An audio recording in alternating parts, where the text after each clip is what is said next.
welcome to this Tuesday edition of FreightWaves Now. I'm your host, Anthony Smith, and coming up, Luke Falasca is going to give us a broker update.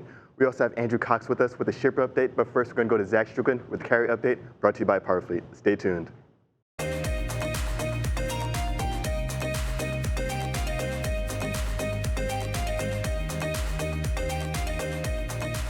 Hey everyone, and welcome to your carrier update presented by PowerFleet on this Tuesday. Hopefully everybody's having a good week so far. So the outbound tender volume index, it is changing slightly. So yesterday we had about a 0.5 point uptick week over week in terms of volume. Right now we're looking at about 1.61% uptick in tender volume index value. So that means that the market itself, we're still in that kind of flat holding pattern, but a gradual increase in volumes nonetheless. It's gonna still be a while before we start to see that really have a notable impact on capacity, but at the same time, this is progress in the right direction. If you're a carrier out there, more volumes means more freight to move.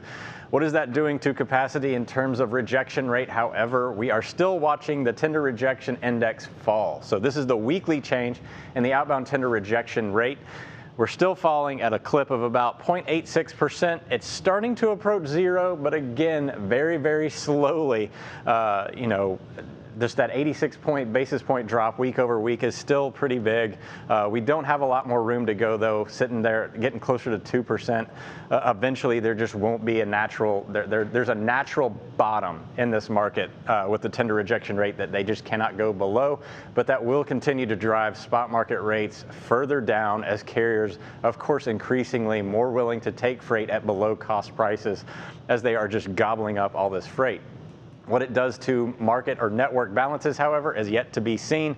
Eventually, it will be more and more difficult to operate in an environment where freight is not moving between these markets to get these trucks in the positions they need to be in. So looking at where the volumes are in the country, the tree map, of course, the biggest markets positioned up here in the top left, going all the way down to the bottom right over there where you see the smallest freight markets in the United States, the 135 of them. We do see a lot of green on this map in terms of weekly change in tender volumes. That's a really good sign because that means that we're not seeing one or two big markets driving this volume increase week over week. We're seeing a lot of these markets start to pick up in some of these bigger areas and smaller areas all over the country. Ontario and Atlanta, the two biggest markets in the country, showing a pretty significant week over week increase uptick versus this time last week. So for sure pay attention to those if you're a carrier. Chicago even getting in on some action. But the market that sticks out the most to me is this Fresno market up here. Of course, we're approaching produce season this time of year. Any kind of uptick on the West Coast is pretty important to watch at this point. 20.4% increase week over week in tender volumes. So looking at the Fresno market itself, how does that translate?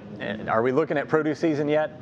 Not so fast. The dry van freight volumes are the things that are driving the majority of this index. So the reefer volume index right here in purple, still it's recovering, but not as quickly as the dry van volumes are. Fresno is roughly about a 35% reefer to dry van. 35% of the overall market volumes in Fresno are reefer. It's one of the largest reefer markets in the United States, according to our tender data. So Fresno is a pretty big reefer market. So statistically speaking, a pretty big number there, but dry van volumes are jumping out of the Fresno market up there, driving the majority of the increase that we're seeing. So this is not indicative of all that produce and lettuce movement. So looking at all the length of hauls over here, it's across the board except for the long haul volumes. They are dropping week over week, 1.53%, but everything else, short haul to tweener haul, anything moving from 0 to about 450 to, well, I should say 800 miles is starting to tick up. So capacity itself in the Fresno market, it's doing exactly what you would expect it to do in this type of environment. It is still moderating quite a bit. The reefer tender rejection rate, 1.52%. The dry van tender rejection rate still falling at 2.68% down there. So we are not seeing any significant impact to the produce season. That reefer tender rejection rate, however, is going to be one to keep an eye on as we move into these these next couple of months, because that will be more indicative of that spot market increase, et cetera. But we have watched some of those agricultural rates drop off dramatically on that produce movement coming out of that market in the last week or so. So that'll do it for today's carrier update. The comprehensive logistics offerings from PowerFleet cover in-cab ELD, fleet management, trailer tracking, cargo monitoring, and tracking other assets such as chassis and intermodal containers. Power up your operations with PowerFleet.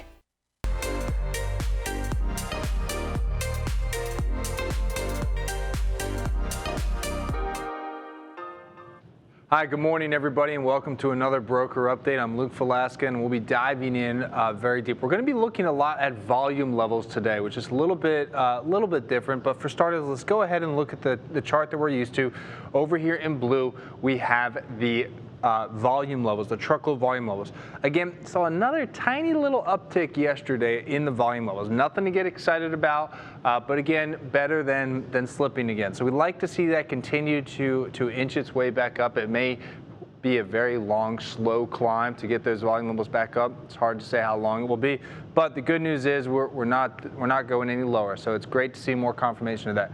Tender rejections, on the other hand, are continuing to fall. We hit another low at 2.65% rejection levels in the United States yesterday.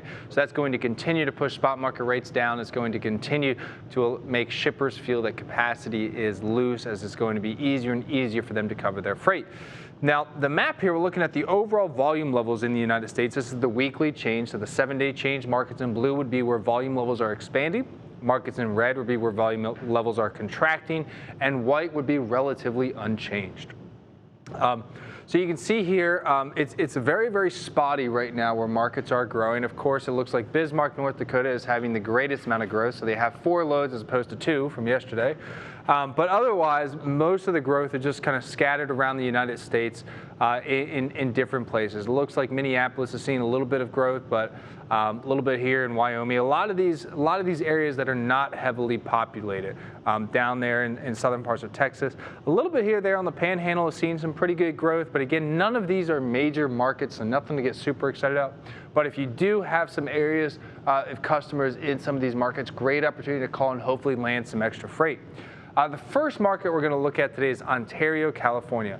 Ontario has actually recovered very well from that drop in volumes after the coronavirus surge and plummet. So it's done very well. It's sitting right about where volume levels typically are. This chart right here is year to date. So this blue line is the volume levels. We saw that massive dip there after the coronavirus surge, but we've recovered and we're sitting right about where volume levels typically sit, which is a good sign.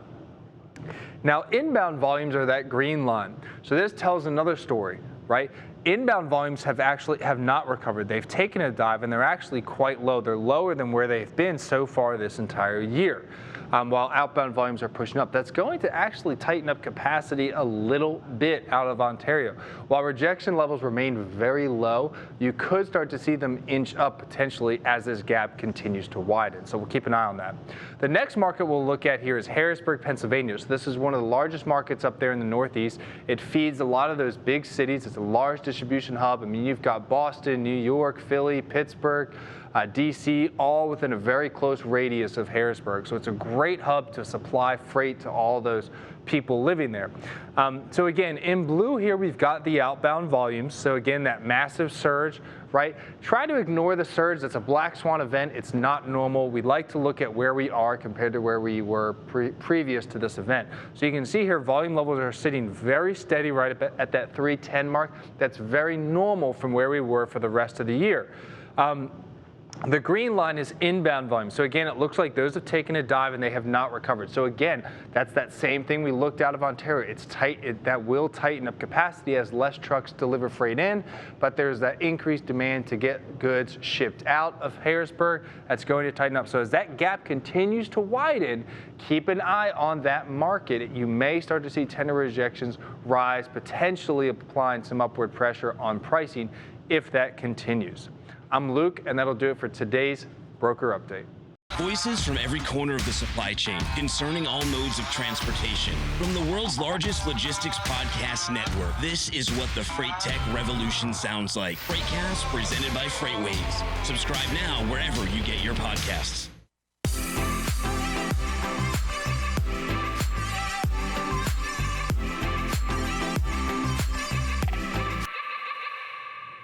Welcome to your shipper update. I'm here with Andrew Cox. Andrew, what's the latest? Anthony, we've been debating back and forth, everyone has, on when we're going to see the bottom to the freight volumes, when we're going to see things pick up. I'm seeing a couple things that are making me believe that volumes are soon to pick up. And the first one is the Detroit auto manufacturers, Ford, GM, and Chrysler have been meeting with the state of Michigan, and they have set a target date of May 18th to reopen up some production of their auto manufacturing plants. And the second one is consumer spending has bottomed in almost every category in the last couple weeks. So we don't often look at the Outbound Tender Volume Index on a state level, but I think when we're talking about automotive production, we need to highlight Michigan. 1 in every 25 jobs in Michigan is in automotive industry, so of course it's a very important industry, very important part of their economy, and you can see that they've been hit particularly hard by this volume retraction.